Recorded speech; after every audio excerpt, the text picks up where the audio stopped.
teman-teman, pernah nggak sih kalian itu bertanya-tanya bagaimana sel tumbuhan bisa bertahan dan terlindungi?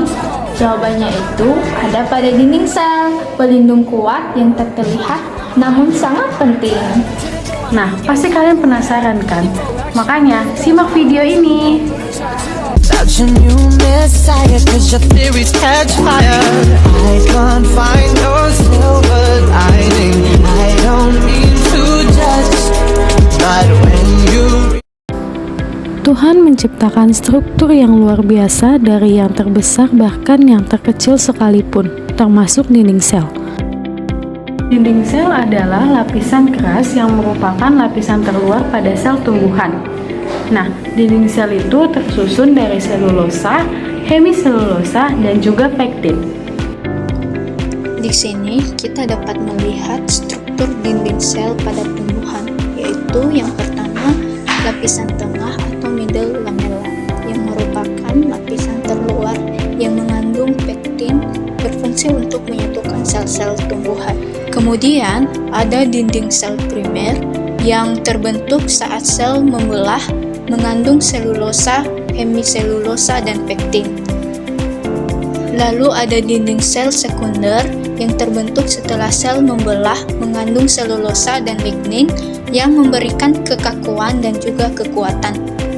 Struktur ini bukan hanya bagian dari tubuh mikroskopis, tetapi bagian dari tata ciptaan Allah yang saling berhubung. Keunikan utama dinding sel adalah kekuatannya yang luar biasa dan sifatnya yang kaku, yang memberikan bentuk tetap dan perlindungan bagi sel.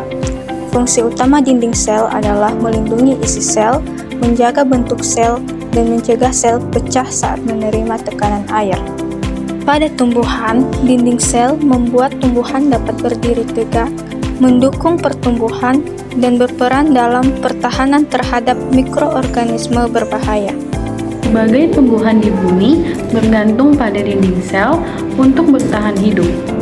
Dinding sel memungkinkan tumbuhan menyesuaikan diri dengan lingkungan, dari hutan tropis yang lembab hingga gurun yang kering.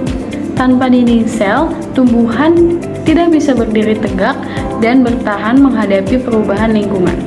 Dinding sel melindungi sel dari faktor-faktor lingkungan yang berbahaya seperti tekanan mekanis, perubahan suhu, radiasi, dan serangan patogen. Dinding sel memfasilitasi pertukaran zat antara sel dan lingkungannya, meskipun regulasi utama dilakukan oleh membran sel. Dinding sel bukan hanya penting bagi sel ataupun tumbuhan itu sendiri, tetapi juga bagi ekosistem. Tumbuhan yang kuat karena dinding sel akan menghasilkan oksigen, menyimpan karbon, dan menyediakan makanan bagi makhluk hidup lain. Hal ini menunjukkan bahwa dalam sistem kehidupan semuanya saling terhubung dan saling membutuhkan. Fakta bahwa struktur sekecil ini memiliki fungsi yang begitu kompleks adalah bukti nyata dari kebesaran dan kecermatan Allah sebagai pencipta. Hal ini menunjukkan bahwa penciptaan Allah tidak asal jadi, melainkan dirancang dengan luar biasa oleh Allah. Tanpa dinding sel tumbuhan, kita tidak akan punya tanaman yang kuat yang menjadi sumber oksigen dan makanan. Struktur ini bukan hanya bagian dari tubuh mikroskopis, tetapi bagian dari tata ciptaan Allah yang saling berhubung. Mempelajari dinding sel bukan sekadar belajar biologi, tetapi sebagai orang percaya, ini menjadi momen bagi kita untuk merenungkan keagungan Allah, bahwa bagian paling kecil dari ciptaan, bahkan yang tidak kasat mata, menunjukkan keindahan dan ketelitian rancangannya. Ini mendorong kita bukan hanya untuk belajar, tetapi juga untuk menyembah.